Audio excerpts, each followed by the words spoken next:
Hi everybody, it's Kate from Katie Did, and I am going to have my very first mail call. A watcher from Washington State sent me this fabulous box of rocks. I haven't even opened it yet because I wanted to share it with you.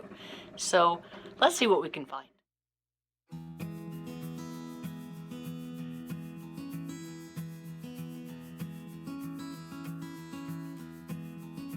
Okay, so number one, these are all from SareJen, who was the winner of the 500 subscriber giveaway.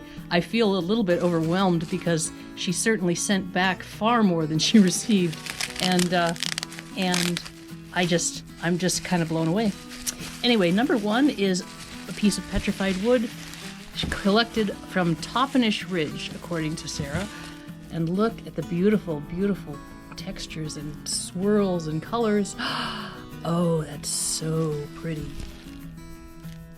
This is only number one out of 16, and I can hardly go on because it's so pretty. It's super hard too. It's very almost flint-like. This is a piece of basalt. It's very, very heavy, and you can see that it has crystals all the way through. Sarah says that this is a basalt rock with crystals from the area east of Mount Adams. I've never seen basalt with crystals before. That's pretty cool.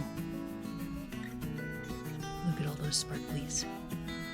Number three is another piece of petrified wood, again from Toppenish Ridge. I think I might have to make a little trip to Toppenish Ridge. What do you think?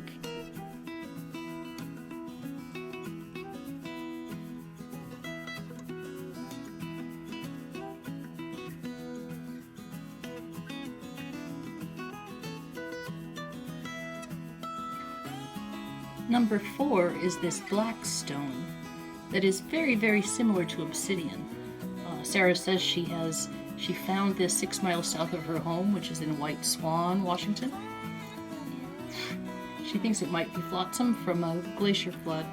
Lake Missoula or Lake Bonneville floodwaters came into that area, she says, several times. So it has these little bits and fragments of plant fossils in it, which makes me wonder if it truly is obsidian or if it's some kind of super metamorphosed rock. Pretty. Number five is the twofer with basalt with druzy crystals. So pretty. Oh, that's neat. And then this one has some serious druze going on there. You see the crystal shinies? Oh, that's so neat. I decided I need to get a different word. It's like everything's neat or cool or awesome or beautiful. I decided that's so igneous. No, that's not a right word.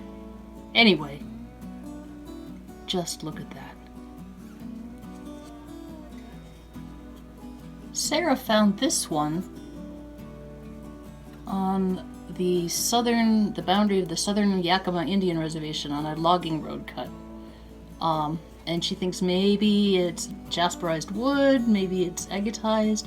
It feels to me, because it's so heavy and because of the density, it actually feels more like an iron nodule of some kind, but I am not an expert in that area at all. This just definitely looks like jasper, you're right there.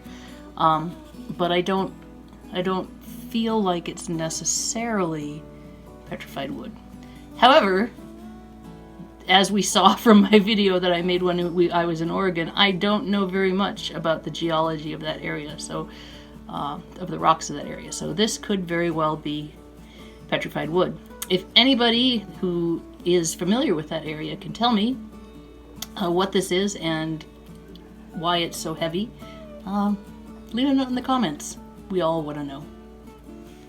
Number 7 is some petrified plants that have been really compressed and are cemented together, and Sarah thinks maybe with common opal, some kind of chalcedony anyway. I'm not super good at identifying common opal, but it certainly could be.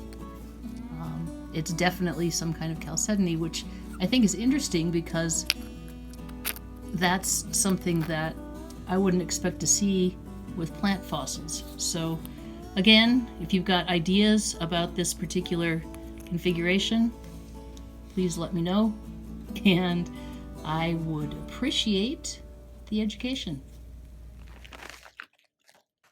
Number 8 is a variety of pieces of petrified wood from Top Initiation.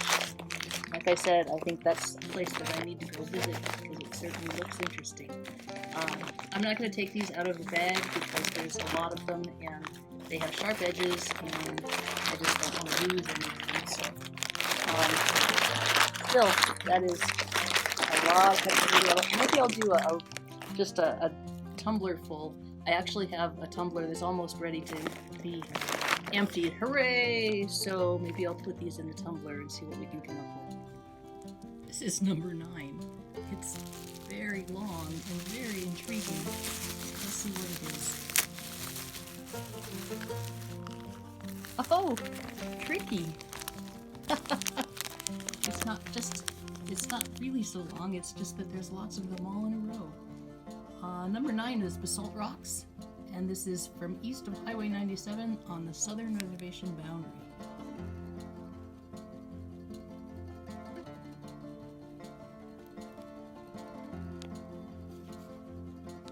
Ooh, cool. Number 9 is another twofer, a basalt with crystals. Pretty. And then this one, which she's not really sure what it is, and neither am I. I'm wondering if it could be maybe travertine. But again, any identification is very, very welcome. Number 11 is California diamonds. Apparently Nate from Quest for Details sent these to SareJen some time ago, a couple years ago, and so she's sharing a few of them with me. I'm sure these are quartz crystals, but they're so, so pretty. And I will definitely put them to good use. So thank you, Sarah, and thank you, Nate. Number 12. Number 12 is a big chunk of basalt lava, and this baby's heavy. It's from the northeast side of Mount Adams. Sarah says it's approximately 3,000 to 8,000 years of age. And there are small crystals that kind of glitter throughout this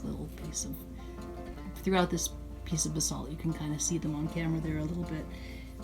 Sarah thinks that maybe this might have been a lava bomb, which is kind of thrown out from a vent and then it comes into contact with the groundwater and it solidifies immediately. Mount Adams Lake, she says, is in the area.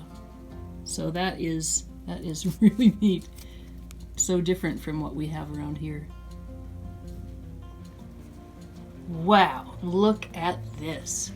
This is mahogany obsidian from Glass Butte in Oregon. Yet another place I have to put on my map of places I want to go travel to. Look at this really pretty, just browns in there. And then you can see the conchoidal fractures. This is literally natural glass. And it's volcanic and it's formed very quickly when the magma cools, like almost instantaneously. And it makes this beautiful glass.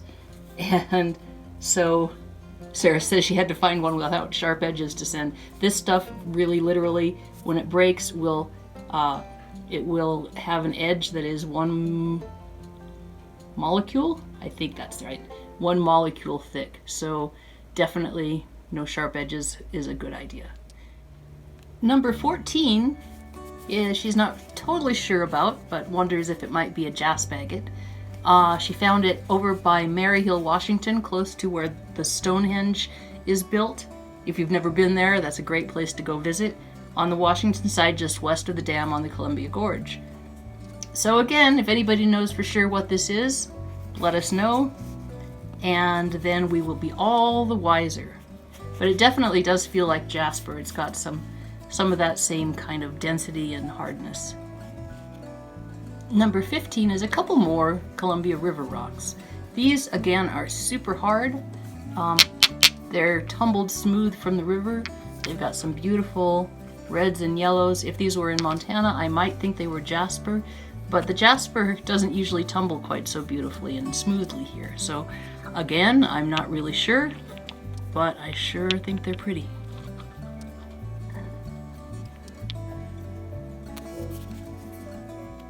And finally, here's just a mix of quartz, petrified wood, jasper, maybe agates. Some of them have been through the first stage of tumbling, others are just raw rocks. And so that is just kind of a nice little collection of various stuff. In addition to the beautiful rocks that she sent me, Sarah sent me this lovely little butterfly. And this beautiful opalescent cabochon. I'm guessing it's glass, but it's so pretty. And finally, and I'm very intrigued by this beautiful basket. I'm wondering if this is from the Yakima Indian Reservation. The Northwest tribes are fairly famous for their basket weaving, so that would be my guess. Sarah says she lives on the Yakima Reservation, so this is really special. All of this has been just such an amazing gift.